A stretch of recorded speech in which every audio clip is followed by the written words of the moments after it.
I'm Peter Adamson, and you're listening to the History of Philosophy podcast, brought to you with the support of the Philosophy Department at King's College London and the LMU in Munich, online at historyofphilosophy.net. Today's episode, Outsider Philosophy, the Cheese and the Worms. If you've listened to the series of podcasts on Africana philosophy that I did together with G.K. Jeffers, then you'll know that one of the major topics we covered is philosophy in oral traditions. The idea here is that cultures with no tradition of writing may nonetheless be studied from a philosophical point of view by looking at their sayings, folk tales, and even the languages they speak. This endeavor, which is sometimes given the label of ethno-philosophy, sparked intense controversy among African philosophers. Some insisted that philosophy can exist only in a context of writing. Others defended and refined the ethno-philosophical project, and still others suggested alternative approaches, like the sage philosophy paradigm of Henry Odera Oruka, which involved interviewing people from traditional communities who were locally admired for their wisdom. If you did listen to the relevant episodes, then perhaps you wondered, as I did when I was working on them with Chike, why no one has applied this idea to European cultures. Couldn't we look at the oral traditions of, say, Scandinavia, England, Italy, or Poland, and extract philosophical insights from them, just as has been done with the Yoruba, the Akan, and various Bantu peoples? There are several answers one might give to this question. First, and most obviously, less need has been felt to explore oral traditions in cultures that have plenty of written philosophy, whether in Europe, China, or India. Second, and less obviously, the study of written philosophy often turns out to be an exploration of oral culture anyway. Texts like the Confucian Analects and the early Upanishads originated within an oral context and were only later written down. As for Europe, those debating oral philosophy in Africa have often mentioned that Socrates himself never wrote anything, but pursued philosophy exclusively in the form of conversations, albeit conversations that then inspired the writings of Plato and Xenophon. In later periods, too, written texts were shaped by the oral encounters that gave rise to them. Just consider the centrality of the disputation in scholastic culture, a live debating format that was imitated in such texts as Aquinas' Summa Theologiae.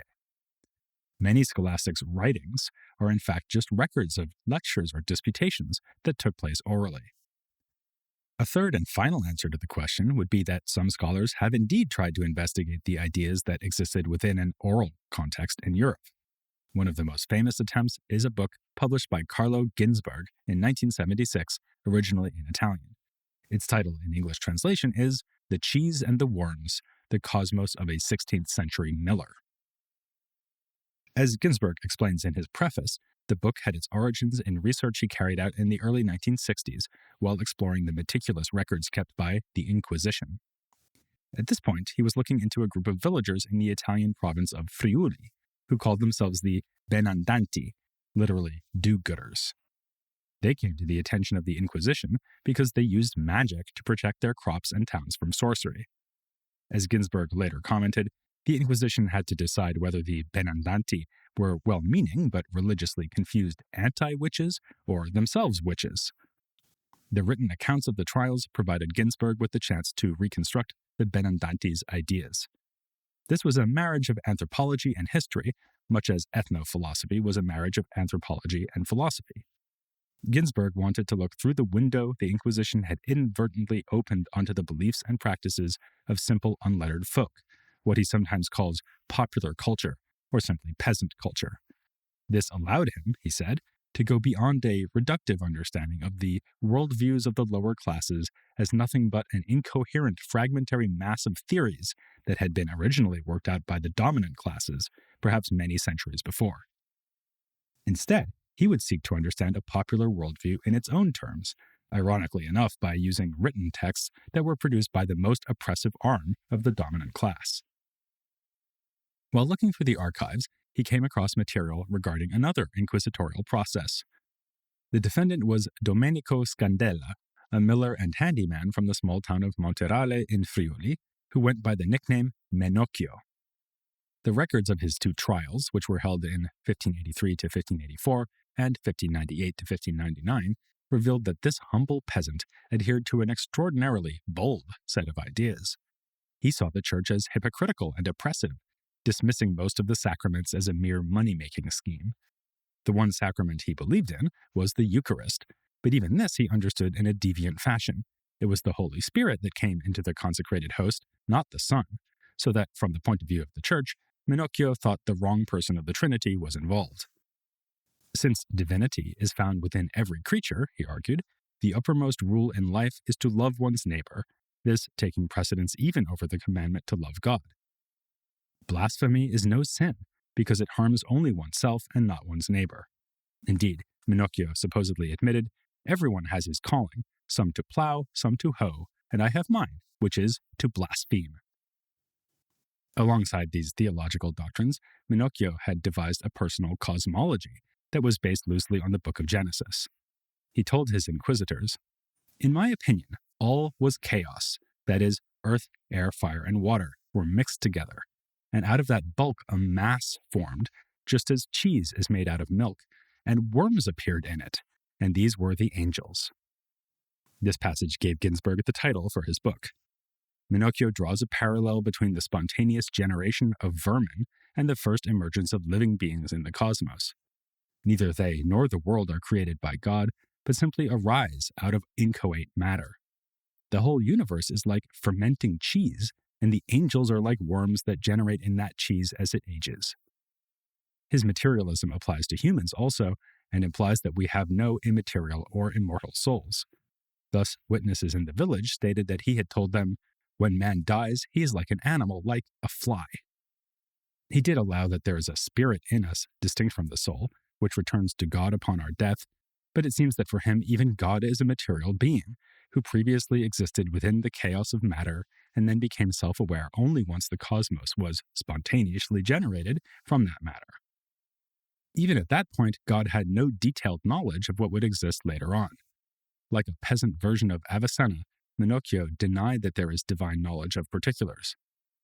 Ginzburg reaches for a different comparison, calling him a peasant Heraclitus for his teaching that the world consists of earth, water, and air, but is pervaded through and through by fire. This is breathtaking stuff, and you can see why Ginzburg was inspired to write a book about it, even if it was the sort of thing that most scholars would relegate to a footnote, and even if the story of Minocchio was a tragic one. He was pronounced a heretic in his first trial and imprisoned. After enduring 2 years in jail, he was released under the stipulation that he wear a cross at all times to mark his deviance. Yet he couldn't help himself from continuing to express his daring ideas. As Minocchio said himself, I have an artful mind, and I have wanted to seek out higher things about which I did not know. His reward was to be reported to the Inquisition a second time. The inquisitors deemed him a relapsed heretic and had him put to death. This grim tale is told with verve and style by Ginzburg, whose admiring description of another scholar captures a feature of his own writing: the tension between the warmth of the narrator's intimate gaze and the coldness of the scientist's detached observation. His goal was to go beyond documenting the story of Minocchio by narrating it. Among his inspirations were not just anthropologists and other historians, but novelists like Tolstoy, whose monumental book War and Peace was animated by the conviction that a historical phenomenon can become comprehensible only by reconstructing the activities of all the persons who participated in it. Ginzburg was motivated by more than just a quest for historical understanding, though. He felt that historians are usually trapped within the perspective of historical elites, bound as they are to work with materials produced by the educated classes.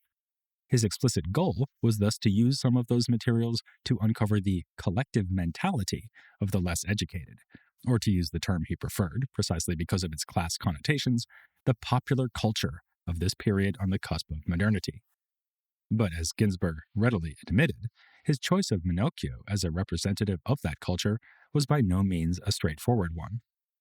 This miller was no typical peasant, as already shown by the bewilderment and discomfiture he provoked in his fellow villagers. For one thing, he was literate, a decisive factor in the development of his ideas. The trial records mention 11 books that he had managed to get hold of, the majority by borrowing them from other people. These included a vernacular translation of the Bible, which one might take as a confirmation for the Church's idea that it was dangerous to let commoners consult this text themselves, lest they come up with their own theological opinions. Another influential book for Minocchio was an anthology of religious literature called Il Fioretto della Bibbia. in which Ginzburg finds several parallels for his ideas. The parallels are always rather imprecise, though, showing that Menocchio had reflected on his reading and, as he admitted, or rather boasted, devised ideas of his own that came out of his own head. He thus described himself as a philosopher, astrologer, and prophet, which makes me think that he'd be very pleased to find himself included in this podcast. Like any philosopher, Menocchio was shaped by his historical context. As Ginzburg notes, his access to books was made possible by the spread of printing, and his irreverent attitude was in tune with the Reformation. One of the witnesses at his trial even compared Menocchio to the Lutherans. The anti-clerical polemic that runs throughout his comments certainly strikes a Protestant note, but we're clearly not dealing here with a rural version of Philip Melanchthon. Yes, Menocchio could read, and he even produced writings of his own, something we know only from a note in the records that these were found in his house and confiscated. But owing to his lack of education, he was often flummoxed by the questions put to him at his trials, as when he failed to understand such standard theological vocabulary as justification and predestination. Along with the stray bits of theological material he had read, the most powerful instigation to his philosophy seems to have been, of all things, a travel narrative by John Mandeville. This told of encounters with other cultures and religions, including Islam. Reading it seems to have brought home to Menocchio the contingency of the Christian faith in which he had been raised. He told the inquisitors that every person considers his faith to be right, and we do not know which is the right one. And he said he wanted to remain a Christian simply because he'd grown up that way. This inspired him to take distance from the teachings of his own place and time, as we can see from his admission that reading Mandeville had shifted his views about the afterlife. From there, I got my opinion that when the body dies, the soul dies too, since out of many different kinds of nations, some believe in one way, some in another. The upshot is that Menocchio cannot be used simply as a mouthpiece for peasant, popular, or oral culture. Ginzburg himself remarks that his philosophy was shaped by the encounter between the printed page and the oral culture, of which he was one embodiment. Still, as that same quotation shows, Ginzburg insisted that Menocchio could be seen as embodying a culture that remains largely lost to us, because it was passed on in the form of stories and oral teachings. He was also impressed by the parallels he thought he could detect between oral cultures of different places and times, from ancient India to medieval Europe. This includes the recurring idea that the cosmos arises through spontaneous generation. It has been commented that, as a historian of European popular culture, Ginzburg had not only crossed the elusive disciplinary boundary that divides history from the history of religions or from historical folklore, he had done so in such a way that his hypotheses remained unproven and perhaps unprovable. As so often, we have here an appeal to oral cultures to support a thesis that would be very difficult, if not impossible, to substantiate by looking at written records, that there are resonances among folkloric traditions around the world, so that popular culture forms a body of shared beliefs and shared wisdom, even if the outlines of that body are hard to make out through the mists of time. You will probably not be surprised to learn that Ginzburg's project met with critique as well as admiration, often from the same people. One of the more sophisticated responses came from Paola Zambelli, another Italian scholar who was not convinced by the attempt to use Menocchio as a window into the precepts of a long-standing popular belief system. Instead, she saw him as an autodidact who had done enough reading to come across echoes of doctrines being put forward in Renaissance Italy, especially by Ficino and other Platonists down in Florence, and by the daring Aristotelian thinkers of Padua, which is not far from Menocchio's region of Friuli. To spare you looking at a map, we're talking about the area where the right-hand side of Italy's boot meets mainland Europe. In particular, the Paduans were flirting with materialist ideas about the soul, and like plenty of other philosophers of the era, they were fascinated by the topic of spontaneous generation. Of course, this humble miller would hardly have been attending lectures by a man like Agostino Nifo at the University of Padua, but that does not rule out that, with however much mediation as you like, as Zambelli puts it, the ideas of Nifo could have filtered down to a literate peasant like Menocchio. So there was no need to cast around for parallels to ancient India. Menocchio could, thought Zambelli, have appropriated from the Paduan and Venetian circles not only their theory of the soul, but also their conception of the physical world.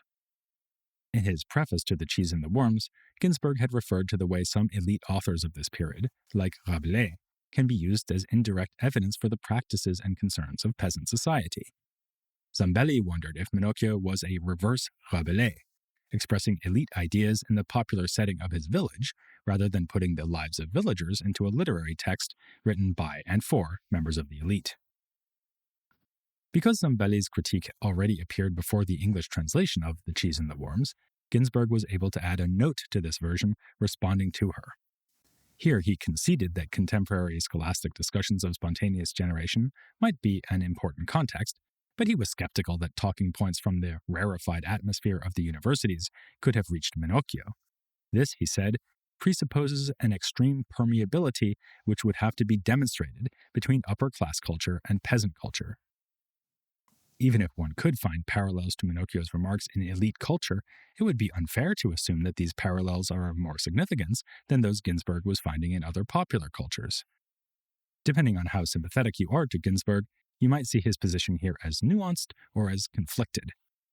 On the one hand, he himself devoted significant effort to exploring the books that influenced Minocchio and tracing the further sources of those books.